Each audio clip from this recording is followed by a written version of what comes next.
Good morning. This is Dennis Sheehan at Chafee Fitness Center. I'm here with Kat and Pat this morning. Christina can't be with us because she's leading the Command Fitness Leader course this week here at Chafee. So what we're going to do this week is talk about corrective exercises that you can use to help improve your thoracic spine mobility and to help improve your stability, right? So if you remember last week, we tested Christina and Pat with the shoulder mobility screen where they had to do this. And you know, if your hands were close together, you had really good mobility. If they're a little bit farther apart, well, maybe you're still okay. If they're pretty far apart, you probably need to work on your thoracic spine mobility. So Pat and Kat are going to demonstrate 3 corrective exercises that we can use for spine mobility. So we'll show you those, and then we'll talk about the rotary stability issues, which is, you remember from last week's video, stability really is a motor control issue. It's not a strength issue. It's just a question of getting your brain to fire those reflex stabilizers before your big muscles start to move, okay? So I say we'll start right here with 3 examples of corrective exercises for T-spine.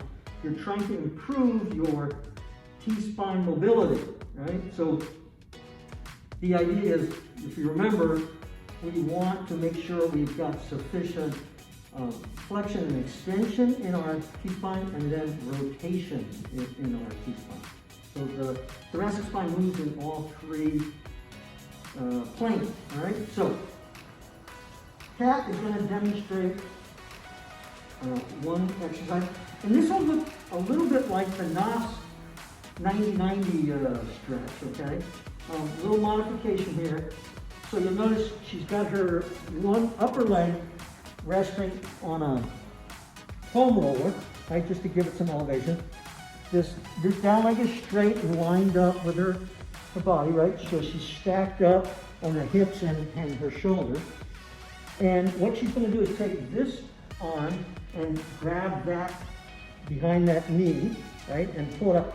That way you're locking up your lumbar spine. You want the rotation to come from your T-spine, not your lumbar spine. And she's going to grab her rib with that other arm. And she's going to take a nice inhale and then exhale and rotate over to her side. Okay, so inhale and then exhale, right? And then repeat the process, okay? So she's inhaling, exhaling, and relaxing into that stretch. Notice the movement comes from her thoracic spine, not from her lumbar spine, okay? So she's getting all that rotation in the lumbar spine, okay? And as I said, we bring this leg up to try and prevent the lumbar spine from moving. So it's important that you're grabbing this leg with that other arm and holding it there, right, so that your lumbar spine doesn't move at your thoracic spine. Okay. So that's one thoracic spine exercise. We'll have Pat do another one, which is a rotation exercise. Again, Pat's going to sit back here onto his heel. Again, what that does is lock up the lumbar spine. Then he's going to take one of his arms and put it behind his back, like that. That locks up the shoulder, and now he's going to inhale and then exhale and rotate up. Right? So again, we're getting that rotation right in here. Right? He's not rotating his shoulder, notice, because he can't, because his arm is behind his back, right? So it's not this, right? It all comes from here, right? So, you know, remember, you're doing this on both sides. If this is, Pat did it on one side, you'd want to flip over and do it on the other side. So the same thing here, right? Pat would then switch arms, and then, right, so he's down on his elbow, right? Notice here, inhale, exhale. And actually stay down right there and just exhale. Remember, you're trying to relax into this. You shouldn't be like, oh, force this as much as possible. No, don't do that, right? Relax into it, right? Take a nice deep breath when you're up there, okay? All right, so that's the second one. And then the third one, the Canada demonstration is called the Bretzel, after Brett Jones. Okay, so she's going to set up in the same position before she's going to grab that leg with the arm. But this time, she's going to grab her other leg here. And now, she's just going to relax into that pretzel pose, if you will. Right, it's the Bretzel, not the pretzel. So, notice again, she's lined up right here, right? She doesn't let her leg go like this, and she's not getting a good stretch. She's here. Now, if you can't do this because you have difficulty grabbing your leg, you know, what you could do, of course, is something like this, where, you know, maybe you're here. That's okay, right? You can always back up a little bit, and if you can't reach your leg with your arm, just add a strap, okay? So again, you know, we want this to be cat relaxing into this, not fighting it, not going, oh, let me do this as much as it's right. Cat is nice and relaxed right there, right? She's just breathing, nice diaphragmatic breath, relaxing into it, okay? All right, so those are three. And if you remember, Pat, can you give us that 90-90 stretch that we did from off? So remember, we did this one before, all right, where you're opening up.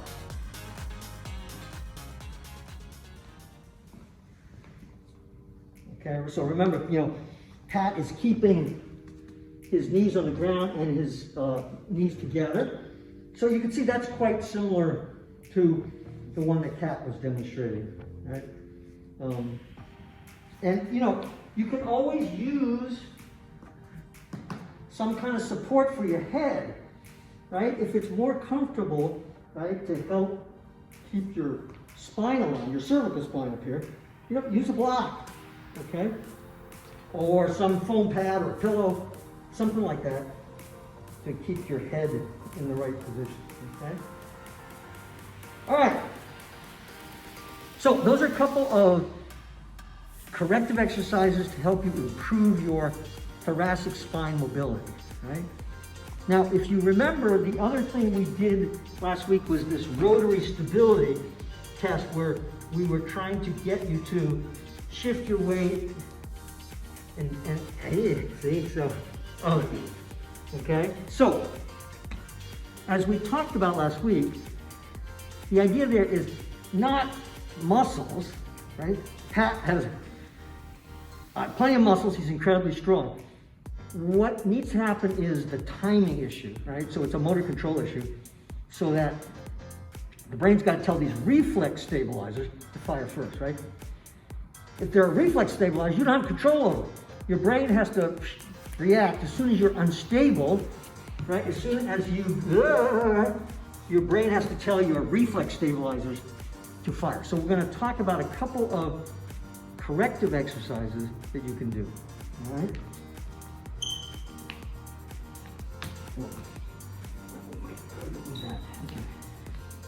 So the first thing we can do is we can actually, this is going to seem kind of silly, but we can actually have people roll.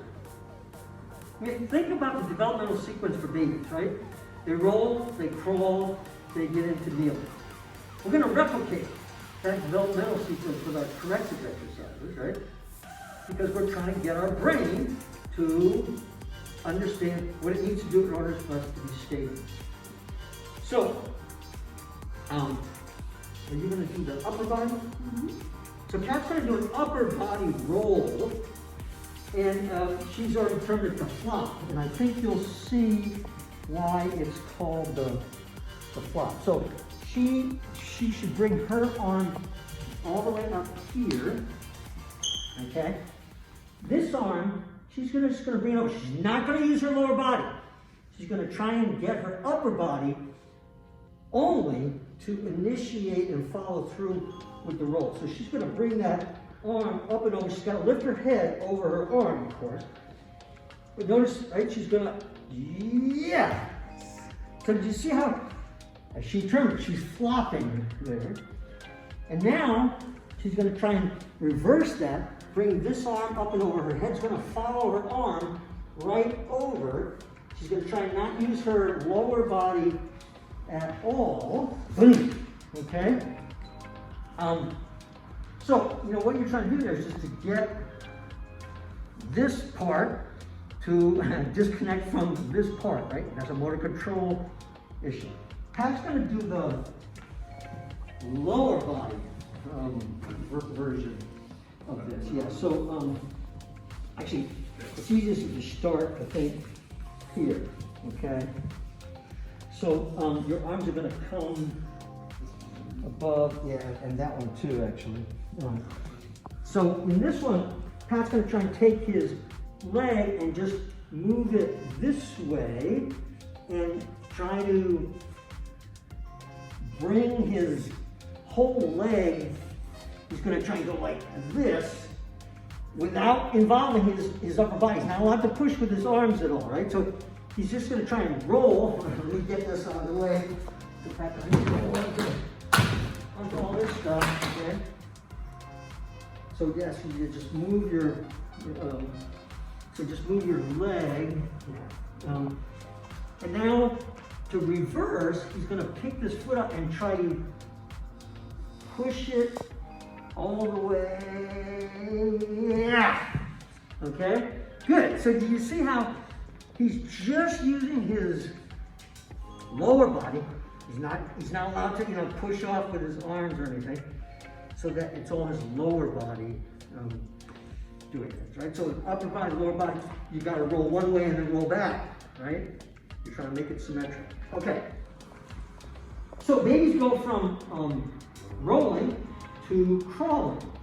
So Pat is going to demonstrate how to crawl, which, you know, again, you might be amused by, but notice this is a 6-point crawl. She's got 2, 4, 6 points of contact.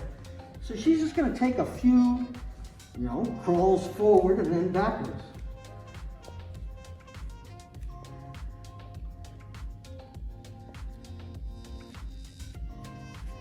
Okay, good. So you notice that she's doing that contralaterally, right?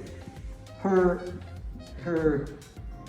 one side arm and the other side leg go together, right? And also backwards at the same time. So what happens with some people is they actually would do it on the same side, so they'll go like this. But that's not the way we walk, right? We walk contralateral, right? We do this. We do this, right? Right? We never, we don't, that's not the way we move. So again, this is a motor control issue, right? You gotta tell the brain that, you know, you want to simultaneously, okay?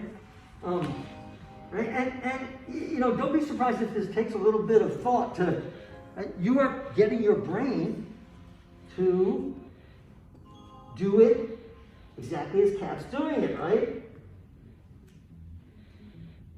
Right, so notice, right? It's always opposite arm and leg, okay? All right. So that'll be the next step. The third step is we're gonna put Kat and Pat both in half kneeling positions. Right? So we're going to go to half kneeling. Now, the important thing, a couple of important things here. One is we want your weight on that down knee. Your front foot should be pretty light. You should be able to move it around. We don't want you, you know, with all your weight. Exactly. Now, weight is this way. This back leg is straight back, okay? So here's what happens with a lot of people. They cheat on this. I'm gonna move here. They go like this, right?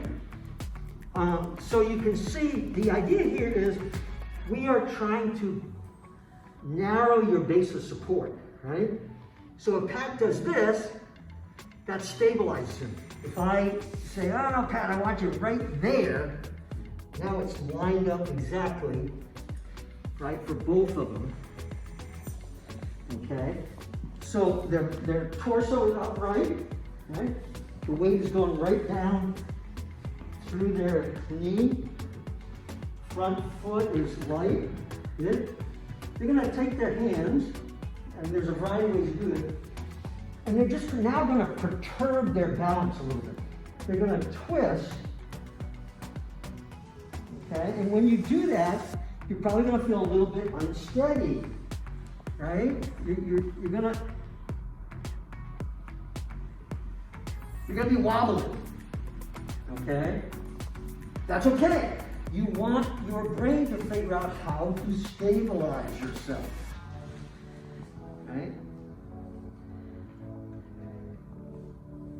And so the way that you make this more challenging, right, you might have to start here, pretty wide base of support, right? You start creeping your foot over. Like not within the first minute or something, right? You know, do this and then creep it over and find where your knife edge is, right? Like, oh yeah, out here, no problem. In here, well, yeah, okay? So find where it is. And remember, right, there's not big muscle stuff. It's just, we're trying to be in a precarious position in some sense, right on the edge of your balance, so that your brain figures out how to keep you upright. I mentioned to Cat and Pat the first time I did this, I got into the position and I literally just fell over because my good old stabilizers were not reflexively operating, right?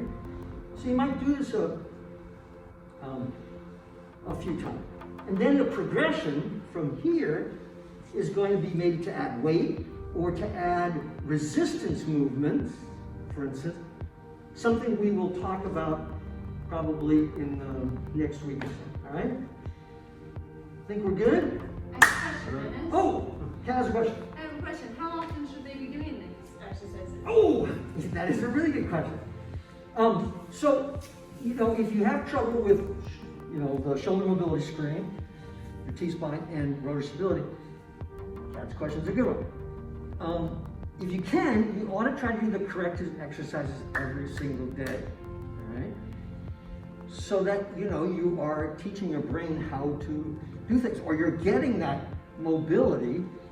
If you're doing it once or twice a week, you know, it's not gonna be, you're not gonna get much progress, right? No, it takes a few minutes. And, yeah, good question, good point, Pat. It only takes a few minutes to do this. And I have a set of corrective exercises that I do literally every single day as part of my prep for you know, strength practice. And how many on each side? So I would go maybe 5 to 8 on each side, 5 to 8 rotations.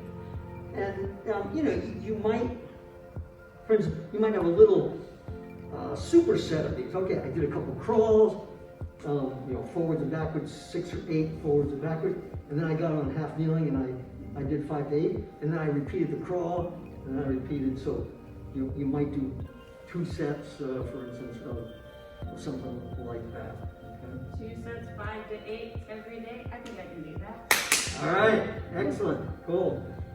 All right, thank you. That's it for today. We will see you next week when Christina will be back.